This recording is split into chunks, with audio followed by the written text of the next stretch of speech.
Dude, check this out. What's up? All you gotta do is click them. You just have to click it? Yeah, it takes you anywhere you want to go. What the fuck? Vantana row.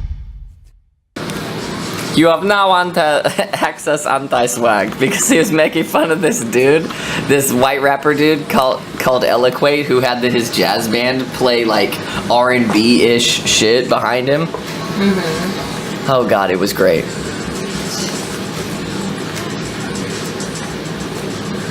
Oh, this is perfect, babe. All right, I'm gonna start. What the fuck is she doing? Well, babe doesn't come in until later anyway. So yeah, okay, this is the chronological order of the recording of each of these albums, telling our story. I'm gonna tell the fucking story. It ends here, just notice that. All right, here we go, Jamtown. Yeah, I played shit since I was a little kid, oh my god. 2004 was a great year. This was another album. I like to play on words. I love Michael Jackson, is what it's supposed to say. That was my joke rap album. This was me and my friend, Jonathan Hoffman. We co-wrote some of these songs, but I wrote a lot of them because I was gay. Me and my friend, oh, I need to adjust the aperture on this bitch. Maybe I don't. Maybe I just need to pull this shit down. Me and my friends made this album. A lot of my originals were on there though. We just covered them, which no one knew. And then I did Jamtown again. I loved that shit. There were some good songs on there. Those Cons was a good song. I did another album, and that was actually for this girl named Christina Corselli that I had a crush on, and I gave it to her, and she didn't know that she was the only one who heard that album at the time. Then we had a band called Label Me, and I Loved God, and we also called ourselves Polka Dot Caprice because we couldn't fucking figure out our name. By this time, we knew it was Think of Wall Paint, and retroactively we changed that to Think of Wall Paint. And then I was also fucking around with my solo project, Place to Mime, because I was gay. I also did Sour Map Now because that was the softer version of Place to Mime, because I was really gay and I wanted to not just do hard shit like a Place to Mime. Then I did a band with my girlfriend at the time, Sarah, and my sister, playing drums. Then I still fucked with the Place to Mime with Drum Machine because my sister's boyfriend gave me Drum Machine CD, and I loved that shit. And then, of course, I needed to do Sour Map Now again, the softer side of my solo project, because I was that gay. Think of Wall Paint came back, again, me and Jake Broughton, except with the Drum Machine. Guess where that came from? And then Nate came along, because he liked to tag along, again with the Drum Machine.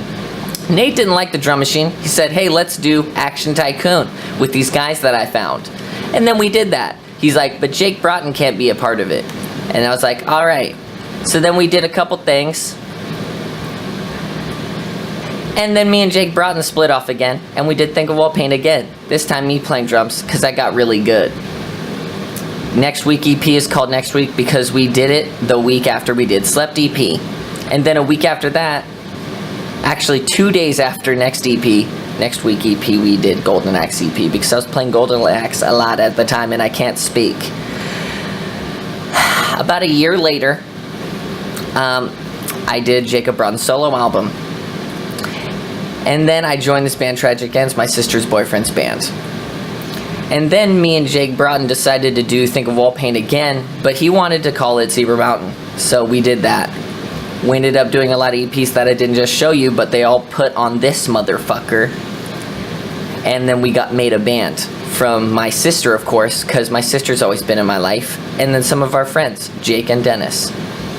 I did my solo thing while I was on tour with this band. And then later on, finally released this motherfucking song while doing autotune because I can't sing for shit. Then we did another album that was harder than this album because we were made fun of for this album. So we did a harder album called The Women. Then, from The Women, we made a remix of one of the songs, called it Fine With Me. Came out with that song on its own because bitches just needed that shit ASAP. We were working on this album for a while, finally came out with it, doubled with this album. We did a double release, and that was the shit. And keep note that this is chronological order of recording, not release. So during that time, right after these being released, we recorded this motherfucking shit, me and Jacob Broughton. And then, let's see. This is the live album recorded at LMC. And these are the unreleased demos of this album. Those were recorded already, so that's why this comes right after. Then, me and Bay, we made our first EP. That was really fucking dope. Have anything to say about that, Bay? It was great. Then, I did Finn Neely's album. It was actually Jacob Brun who commented that he sounded like Finn from Adventure Time, so thus he called himself Finn Neely. Me and Maury, those guys were cool. And at the time we were also, other than Maury, recording Aerophobia. Tim and Alex, very cool guys. And then, of course, my family, the Zanigas, they're dope. And then, you know, Mrs. Rage came about. That makes sense, right? Mm-hmm. So right after that, Mrs. Rage, the House of No Sleep, we slept in her parents' house, Bay's house. Mm-hmm. We got really drunk. Yeah, we partied in that bitch. Marco Rivera, Tim Wilson, Pete Morris, Hannah was there. Laura was there. Yeah, Lauren. Yeah. Lauren was there. She was dope. She ended up calling herself Lauren Sunshine Flower or something. Yeah, she's tight. No, she's dope. I miss her. And who else was there? No one else was there, right? I think that was it. Yeah. Pete. Did you say No, Pete? I said Pete. Okay. Pete's the motherfucking beat. Yeah, he is. Where the fuck is he? He's the beat. Yes, he is. Then we ended up doing that because we just couldn't get enough. We were like, hey, let's do this motherfucking shit. That was when I was high on pills. Really bad. Yes, yes, you were. We did that album in Tim's house. That was really dope. And then we ended up recording this with Cade and John Lydon. Yeah. And that was bad times. That was bad times. But then we ended up doing this too, which is really This is badass hella songs. And this is tight. when Best Boy was made. The first time. Yeah, yeah. And then I went alone, right? Sort of. This is Is kind of this- a compilation because you see I'm on certain songs. Yeah, so this was a lot of just what we had already done mixed with maybe a few songs that I didn't have places for. Yeah. And I was going solo. And then me and Devin did something kind of during the This Is Why I Do This Times, which is, I should have put it further back here. So, but we ended up doing that and calling it that later, I think. I think that's what ended up happening. It was pretty all in the same time frame. It was really close. So yeah, we did that kind of close It's to... kind of spread out a little bit. Yeah, so we did that. I didn't releasing it until now. Okay, I fucked up a little bit. And then some of these songs are on this. And I remember, okay, I did that album with Kate God and Killa Kev, and actually I stayed there a couple days, and I remember they got me Chinese food. Maybe they knew I was poor, maybe they were just being really nice, but it was really sweet. They shared it with me. And I just remember sleeping in this fucking chair, this master chair, this like very like old furnished chair with big arms. It was like really cushy. And I just remember falling asleep in it. I was spending most of the day in it too. Spending most of the day mixing in it. Hunched forward, and then I would lean back and fall asleep, wake up and continue to do the fucking songs hella high as fuck. After that, Bay wanted to do her solo album. She's like, do my solo album. We ended up doing that in the trailer on the naval base. Yeah. We spent like a week or two on that album.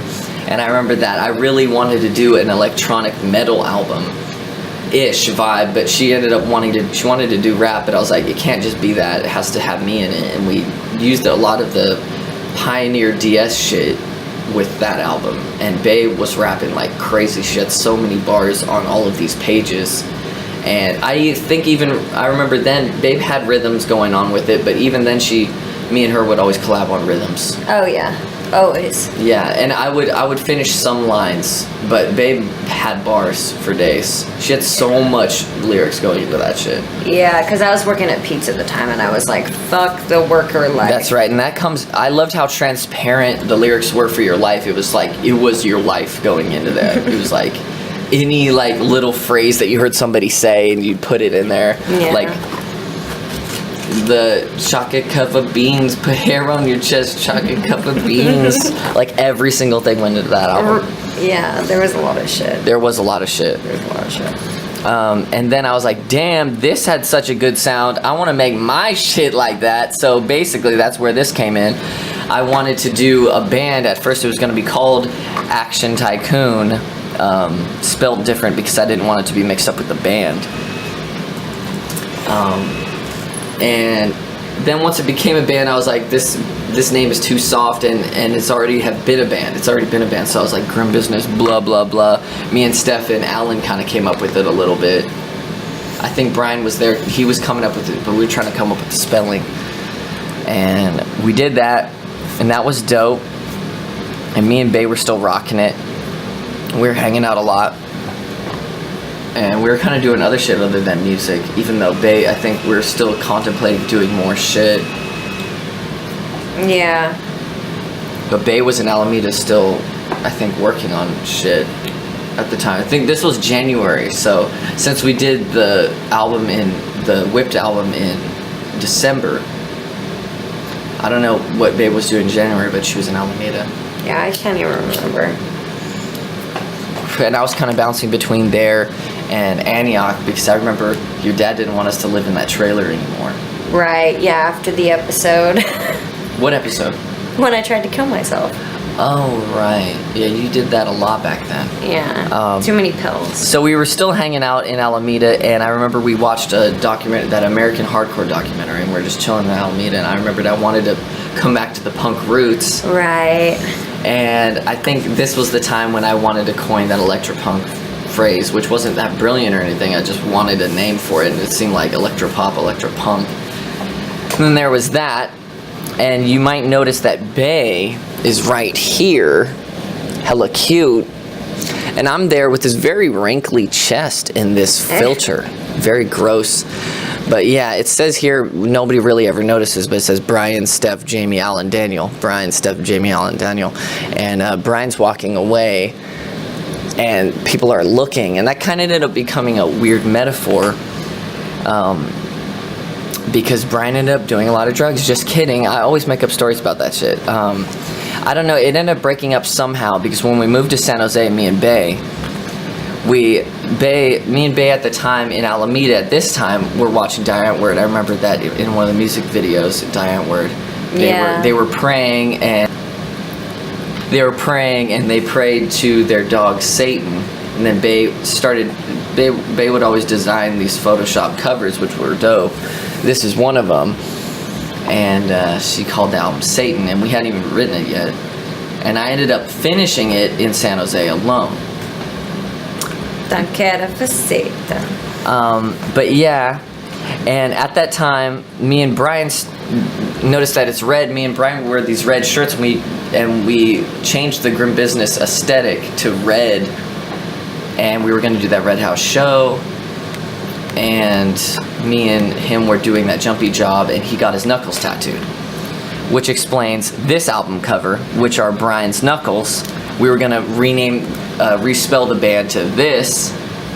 I also made a Taco Bell logo that was mock of a Taco Bell logo, changed the bell to a speaker, and it fit perfectly, and I loved that shit. What this ended up becoming was, while in San Jose alone, I made new friends, the Pool Boys, and joined their band and made their first release. And that's what this is. Very fucking weird. Became very fucking weird very quick. Did another Pool Boys album. Mainly remixes of songs that Toby had already produced. And I didn't have a whole lot to do with it other than the production. I had some vocal parts in some of these albums, but this was mainly the shit where I was the hook boy on all of this shit. And then after that, me and Bubs kind of split off and started writing our own shit in San Jose, where Bay called me up and was like, "Hey, I need a place to fucking stay, homie." And I'm like, I don't know. You trouble, girl. You trouble. She's like, please. So I started recording her shit, and that very night she fell asleep on me, and I'm like, bitch, I'm here for you. You just wanted a freaking bed and a recording. But she actually was so cool because she paid me for the recording, which was dope. And we got a parking ticket at the time. She paid for that too, so she was fucking solid with that shit. But she fell asleep on me. I was kind of mad because it was when I started rapping on her shit, and she fell asleep on me. She's like, that scares me, and just fell asleep. And I'm like, you know what, I have hella more energy from this shit. So I wrote my own rap EP, it was kind of a mock of rap because really it was singing. And there that was the birth of my solo rap name, Haim Water Dragon. After Grim Business became a band that was retired, I was like, my real solo is Haim Water Dragon. At the time I was called Water Dragon. The pool boys called me that, so I'm gay. Then though, since me and Bae were hanging out again, we decided to do Mrs. Rage again. And we loved that. We also did a music video kind of during this time. This is what Bae looked like at the time. And then we did the album in the fucking Zion Productions in Berkeley. Yeah, that warehouse. Yeah, that warehouse, like a metal and wood shop. And we spent a week there. Yeah. And that was fucking weird.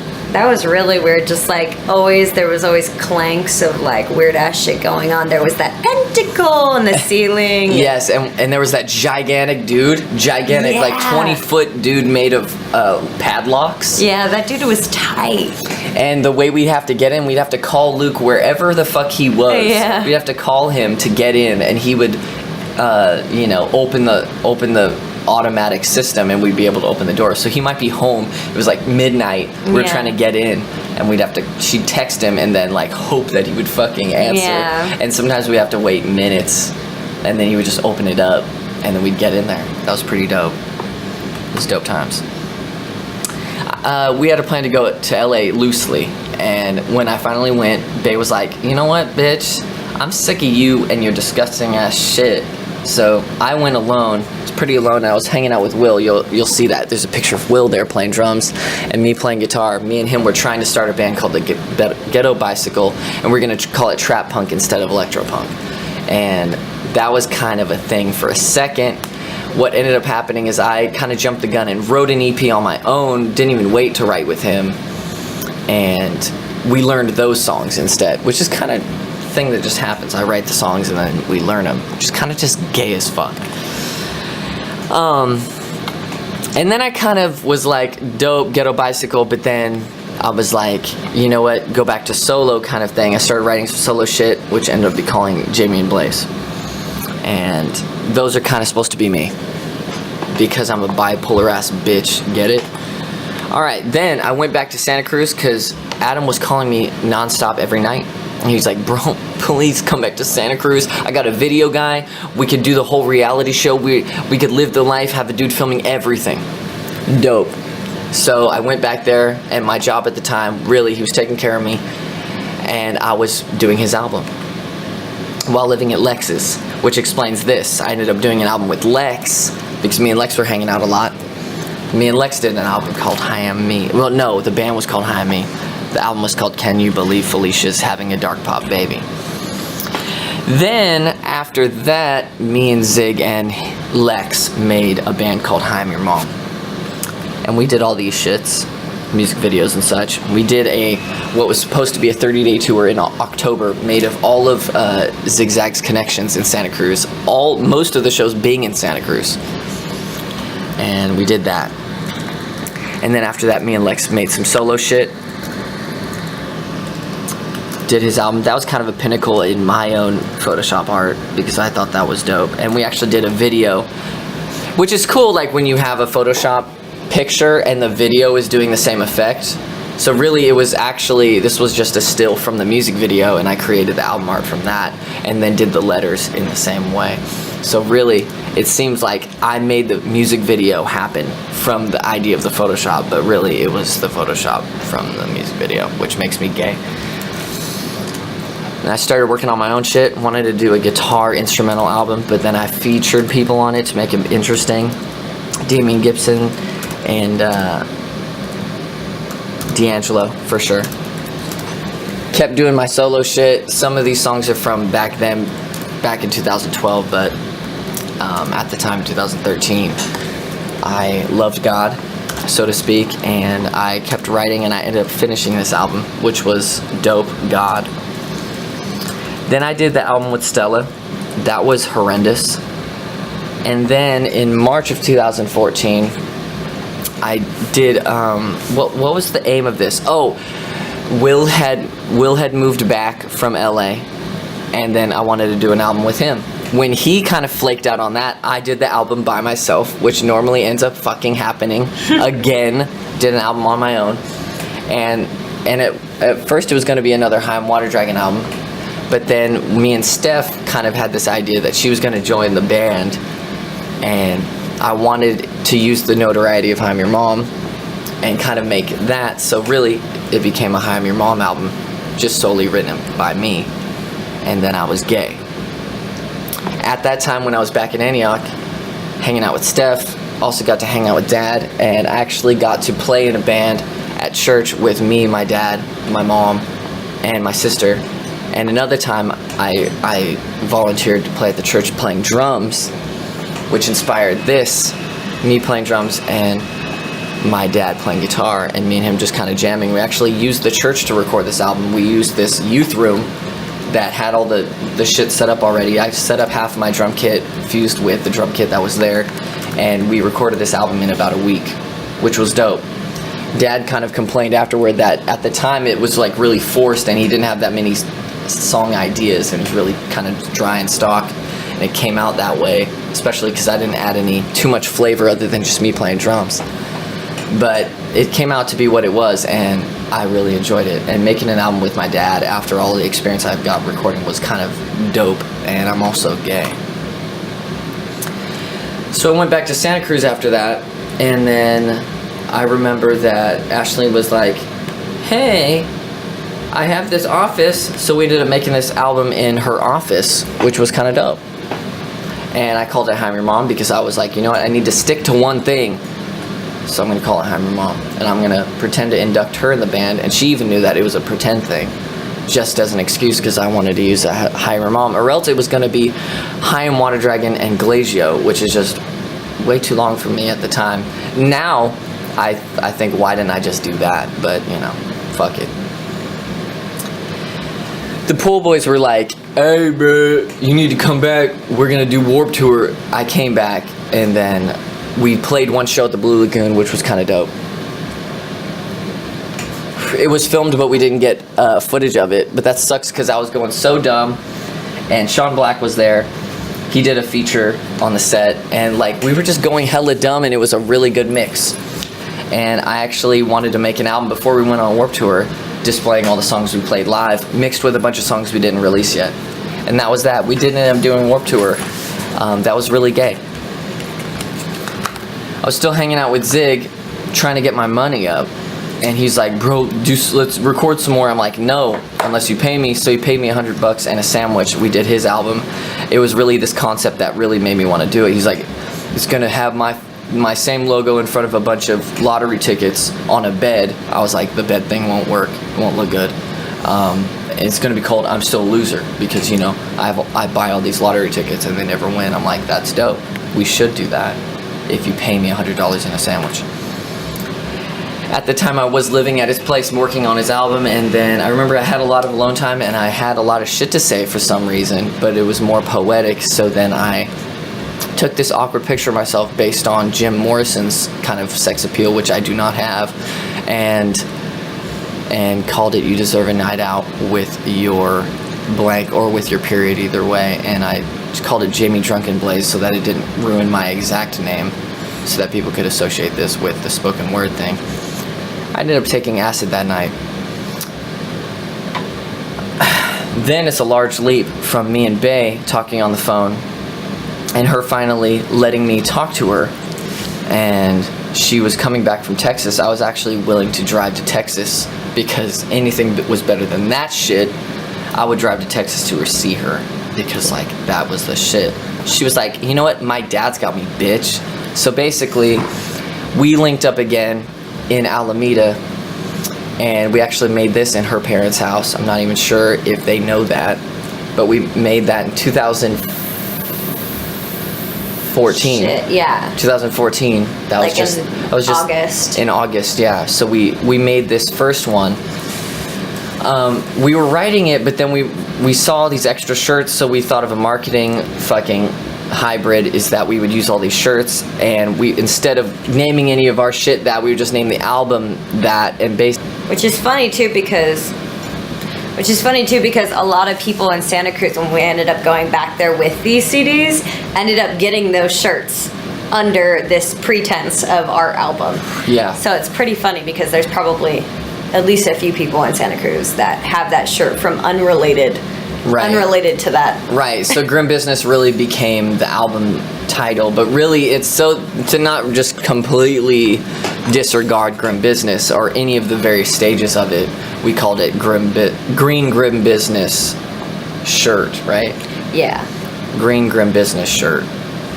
Right? It wasn't t-shirt. I think it was shirt. Yeah, I don't think it was t-shirt. So we called Green Grim Business shirt, and then while we were still recording that at the parents' house, we recorded this one as well, which I'm kind of a bigger fan of this one, but this one is like rap-licious.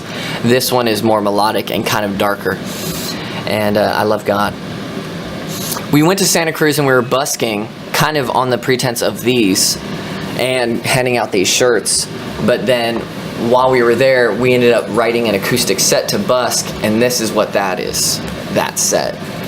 Right after that, while we were still in Santa Cruz, we recorded in the van. We recorded the whole set, like one take each. Yeah. Like we like played it as if, but we did one take each. Like we didn't record it all in one take. I did one take of guitar, literally one take, and she did literally one take of vocals, and that was pretty dope. We got back to Antioch because we were fucking sick of the Santa Cruz scene. We got back to Antioch, stayed at my parents a little bit, and we recorded this in the middle of the night, also vocals in the van, and then used some of the drum recordings from my dad's album. This album. We used some of the drum recordings from that album to make this album. And that was actually ended up becoming a dope album, inspiring a lot of things in the future. We also started recording for the Holly Jamey. We thought we were going to be called the Holly Jamey at the time, so we recorded a lot of tracks there. Me and Bay she was back and forth between Alameda and here because she needed to get a job, and I think she might have been having that salesman job for the right, yeah, that shit. What was that? It's a fundraiser job. I was the person on the streets with the yellow vest trying to get you to stop and buy some shit.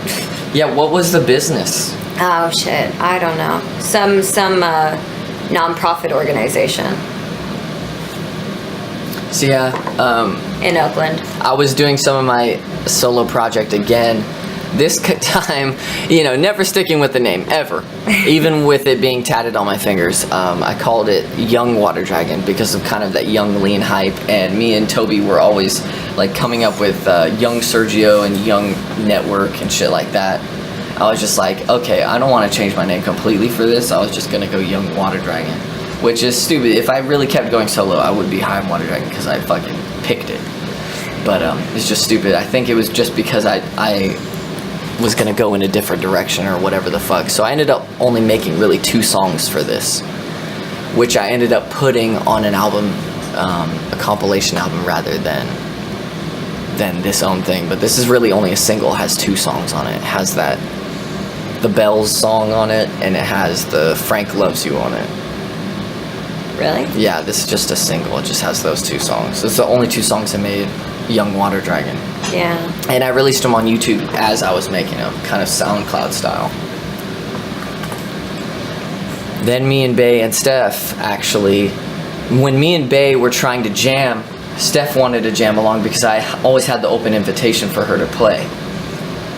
And when it came down to it, me and Bay were going to start working and rehearsing Mothchild, and then Steph came along, and she wanted to jam, and that actually ended up becoming a band of itself, along with the show, and we ended up calling it the Young Platinum. It really, at first, me and Bay knew that we were going to do a band full time, and since this was right in front of us at the time, we thought this was going to be the thing. It ended up merely being a show was the most memorable thing under that name. Tight album cover though.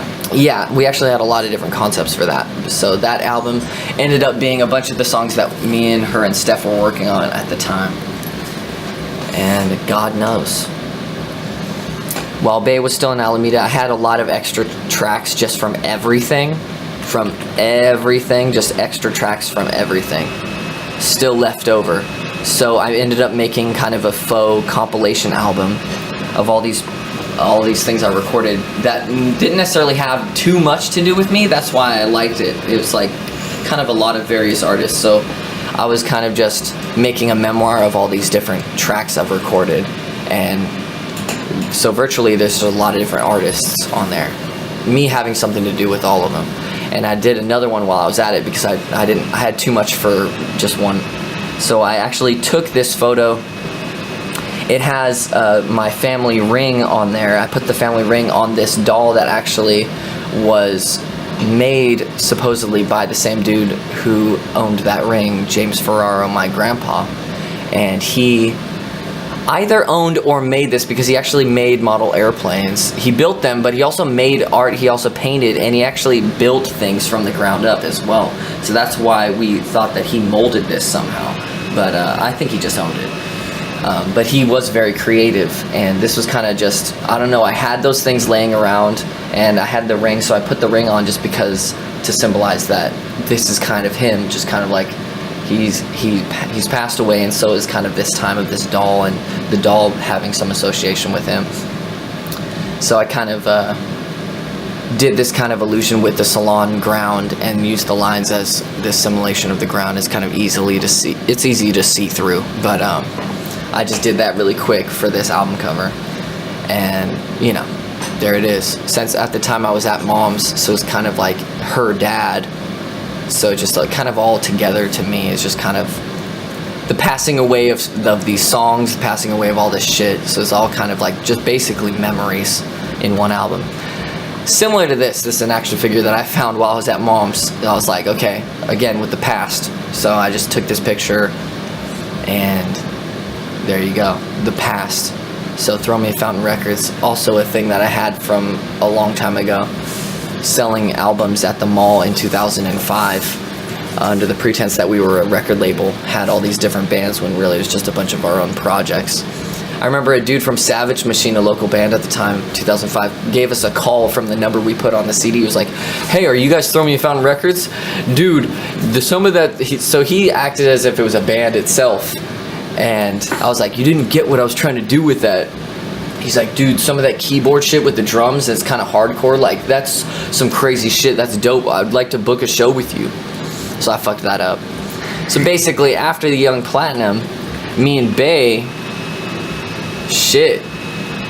were kind of back and forth. She was back and forth between Alameda still. Finally we were gonna do anything, get a studio anywhere, including Ontario, fucking California. We literally were gonna do that. We were gonna move south to Ontario just to have a fucking studio that we would fucking crash in. And then Rehearse America opened up. And we started writing this immediately.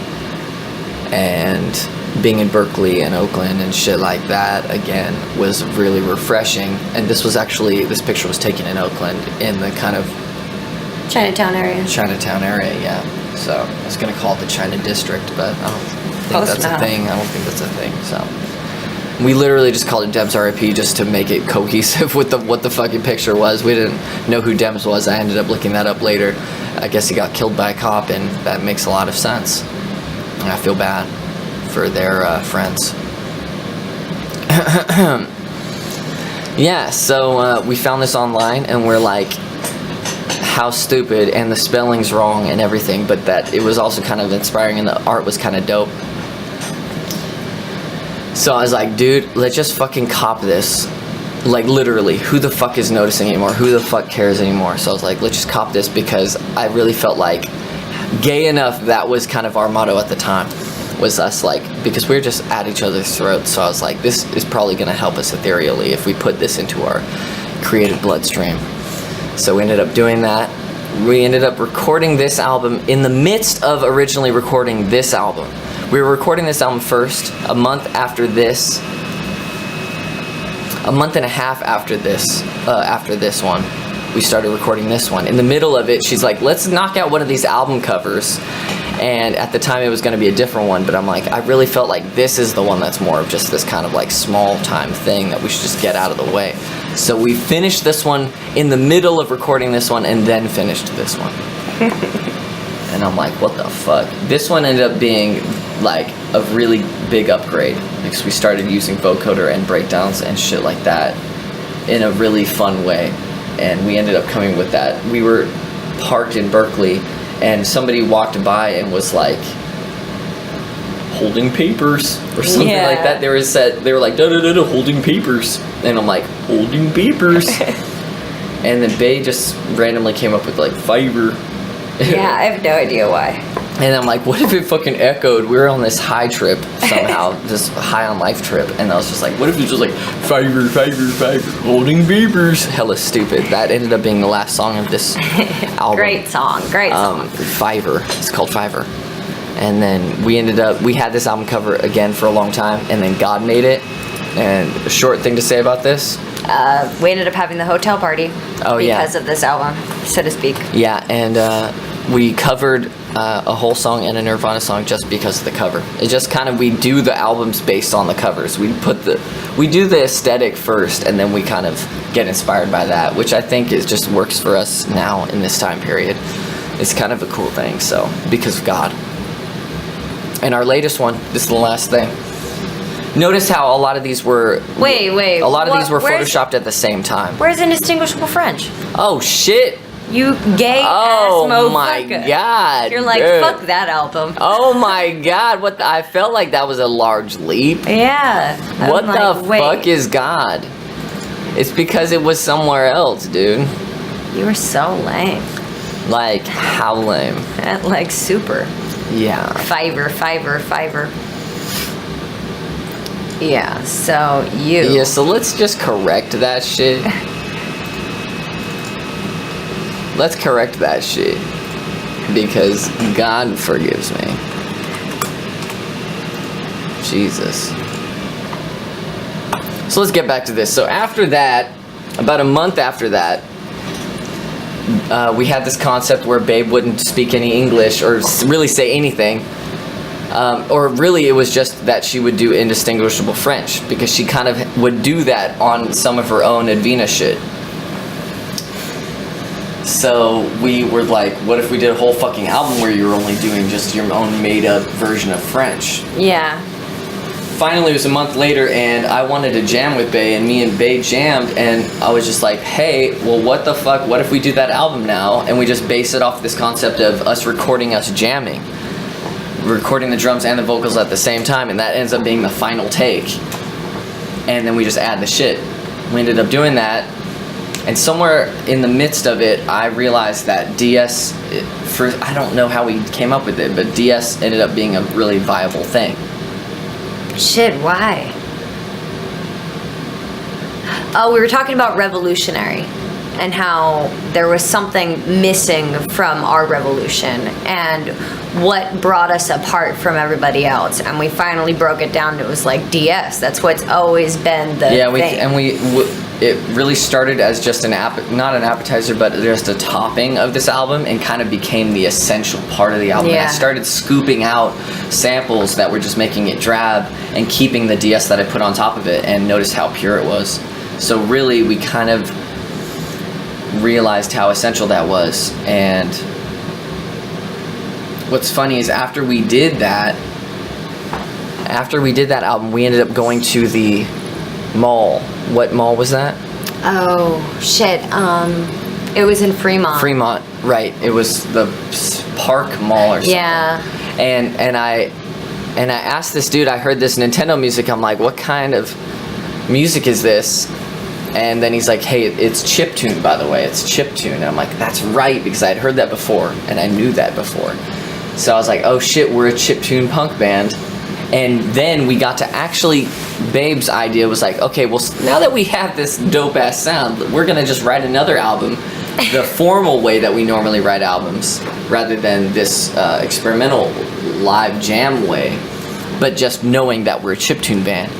And that was this album, which we also had this concept for a while. The whole moth thing came from us being Mothchild.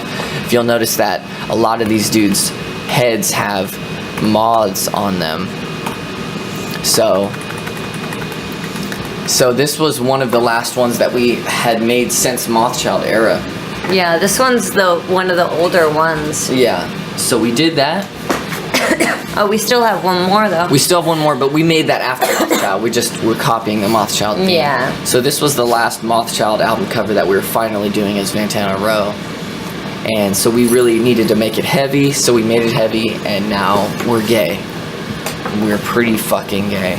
And honestly, this is the heaviest and I think the catchiest record we have. But honestly, that's not necessarily true, but it is the most cohesive with our established, like our fucking bit sound, 8-bit sound. So I really love God, and I'm really grateful for everything. And I think that's it. Honestly, the only thing that we're forgetting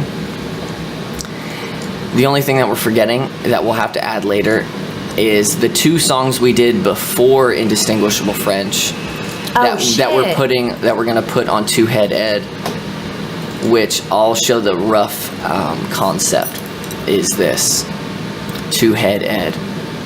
Yeah, I forgot about that. And then we have a secondary concept that I don't think we're gonna use, which was the original one, was Two Head Ed. Yeah. We might do that, but I honestly think this is the one. Yeah, that's the one. Look, it's a dragon and then a gerbil. Shut up, babe. You're hella funny. Alright, so yeah, that is the chronological recording of our story. Starting with me, bitch, because I'm older. Yeah, I got years. Alright, welcome to the lightning round of our history. We're going to go through chronological order of our recordings. And that's basically going to start with me because I'm older. Basically, Jamtown, let us begin. Yeah, it doesn't look like it's saying that, does it? Well, yeah. I Love Michael Jackson. Dope. Pro-gay gay album, rap album. Pearl Mode, Jonathan Hoffman and me. Me, Nate, and Steve Conroy. Me by myself making Those Cons. Me by myself making a love album to Christina Corselli. Think of Wall Paint back when it was called Label Me and Polka Dot Caprice. Then we really were Think of Wall Paint. Me, Nate, Jake, Steph, Mickey, and me. I did my own self project. I loved God. A Place to Mime. Then I did my own self project. Sour Map Now. Band with me, Sarah and Steph. Keyboard, hardcore bitch, The Funeral Salads on Ice. I did my A Place to Mime again, but with drum machine. I did my Sour Map Now again, but with drum machine. We did Think of Wall Paint again, but with drum machine. And then me, Nate, and Jake did Think of Wall Paint again, live, but with drum machine. Then me, Nate, and some other guys, Marcus, Mickey, and Mike, did some hardcore without Jake, without drum machine, which was actually kind of gay, but kind of dope. I was on guitar and not doing vocals, so I was extra angry and dope at guitar, and really just making a scene because I was making a little baby fit, because I hated not doing vocals. Action Tycoon, yeah, boy. And then me and Jake got back together, did Think of Wall Paint, where I could do vocals again. Yes! We did that shit 3 times. Slept EP, Next Week EP was a week after Slept EP, and then Golden Axe was 2 days after Next Week EP. Then me and Jake did his solo album, fucking Zebra Mountain Acoustic Gay God. Tragic Ends, I joined my sister's friends, Dawson Harris's band. Andy Rods was cool. Cub Scout was cool. And then me and Jake finally did Zebra Mountain, which was supposed to be Think of Wall Paint, but we just called it his solo project name for his convenience because he loved that name. He loved it. Then we continued doing that band with Jake Timon and Dennis Orison and my sister added. And then, wow, I did my single from Tragic Ends Times through Zebra Mountain, and then Zebra Mountain did another album. And then we did a single with Jake Timon based off a remix from this album. Then I was like, wow, we worked on these 2 albums for a while, and then they were there. And then we did an album afterward, which wasn't released until hella later, but that was dope, me and Jacob Broughton. And then we broke up, but then we, live album back before we broke up, and then some unreleased demos from this album after we broke up. Me and Bay did an album that probably caused Zebra Mountain to break up, which was dope because this was an electro-pop album, and me and her really made some dope-ass shit. We barely even knew each other, and we're already making fucking dope-ass shit. Me and Finn Neely, Jake Neely, Jacob Broughton coined his name because he sounded like Finn from Adventure Time, electro-pop record that I just wanted to produce somebody else's shit. The reason why it's historically relevant is because of the beats that I made, and basically Finn Neely really sounding like Finn from Adventure Time. Kind of dope. Also some synthetic breakdowns that I just have since ever replicated. So Maury, Dope, Tim, and Alex, and then me making a record. I was just supposed to record them, but what ended up happening is I joined the band because I'm that gay. Well, I just added too much of myself into the band. It kind of became a band, but we didn't play live. And then we kind of just rapped over people's shit and then started beefs and then basically ruined our lives. It's kind of dope though. At the same time we were recording This Is Why I Do This with me and the Sanigas. I didn't mention HM1 at the time, but that was way back in the day. Somewhere around this time.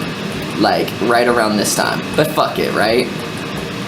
When we finally released something, it was This Is Why I Do This. That was the band. And we did some shit. We went to Oklahoma, filmed a video, snorted cocaine. Just kidding. And then basically, Mrs. Rage was going to be Mr. Rage. I was trying to do a solo project at the time.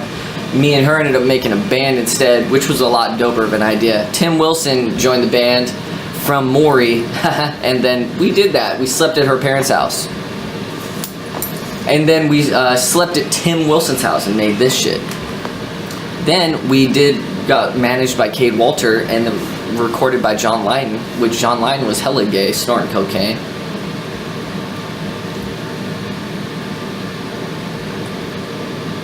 I was gay on my own. I was gay with Devin. I was gay with Kate God and Killer Kev.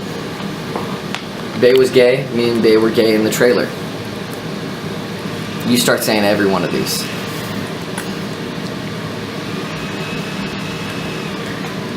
Satan. Room business.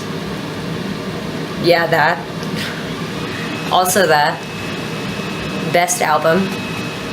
Also best album. Ultra album. Tarot cards inspired this album. Witchery, I'd say, yeah. That's a rap album. That's not a rap album. That is a really great album. Scorpion, great single. That has a rose in, yeah. Leopards. More leopards. Great. That's a doll. That right there is a face of a man. Pirate Man. This is a great album. That is also a great album. This is a dad in a car with his son. That is a girl jumping up with some sort of monkey creature. That is a, yeah, that's some lottery tickets. That's a great rap album. That's a shirt. Oh, look, another shirt. All right. That's yeah. That was actually my favorite album because I remember the Bikini Kill album. This guy right here actually got in that car wreck. Pivot, Don't Twist. This is beautiful. Beautiful art. More beautiful art. Dolls. This is a tribute to Dems. We loved him and we pray for his family. This is a Tumblr art, so that's good. You know, No Money, New Poor, great Photoshop, nobody cares. Court and Courtney, To Ed. Indistinguishable French, my personal favorite. And this sick ass shit that literally will rip your face off. Alright, now Babe is actually on. Ready, and whoa, we got a little glitch here. Ready, and go. Alright, so this is Jamtown. This is Calling Jackson. This is Pro Jigay.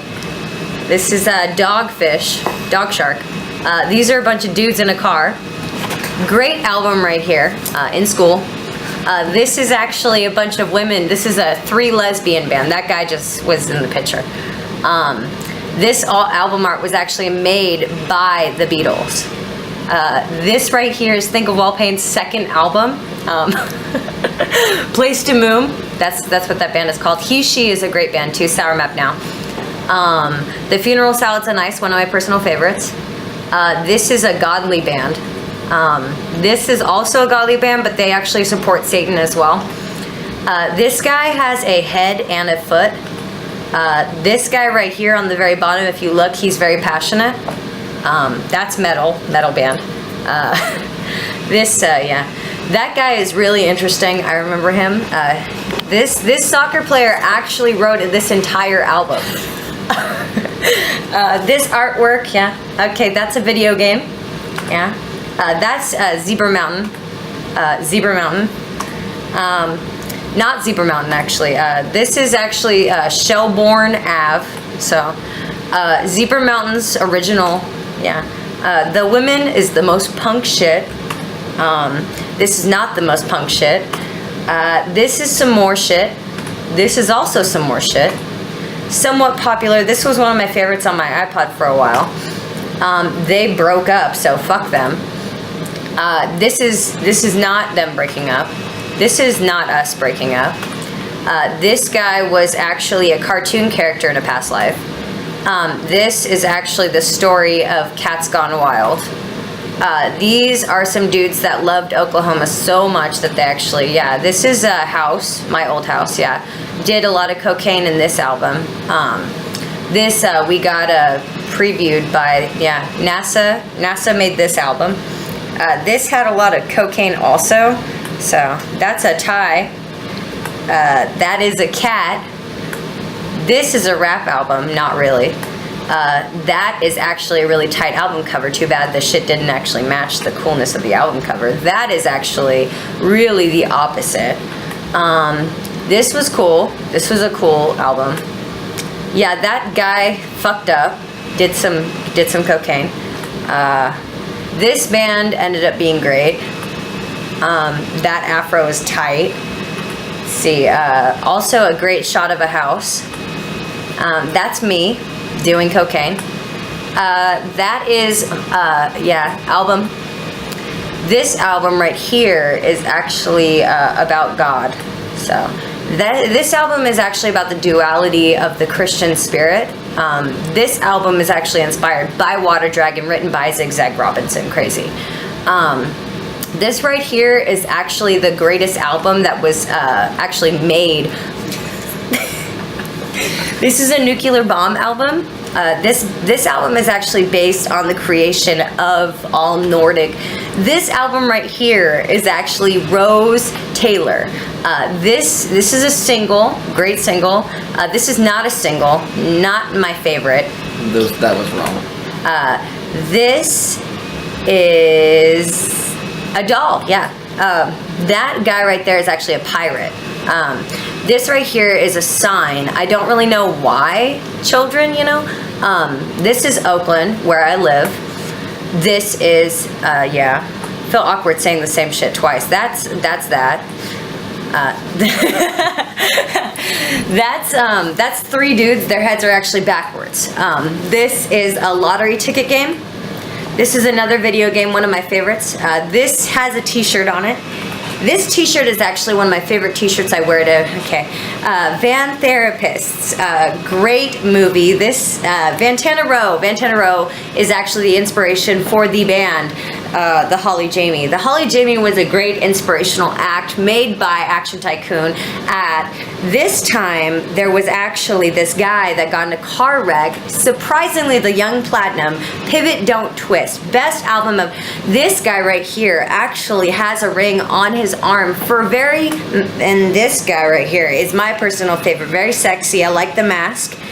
He wrote, this album right here was inspired by Dems. We really appreciated all the work that he did in the community. It's just helping each other grow instead of destroying each other. Beautiful artwork, beautiful meaning.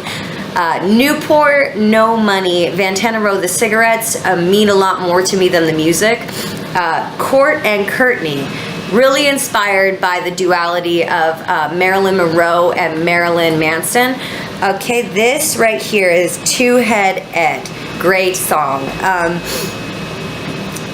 Indistinguishable French, my favorite. Written by me. This is written by me, just me. Me, Volly, Terry. I wrote this whole thing. So yeah, Vantana Row.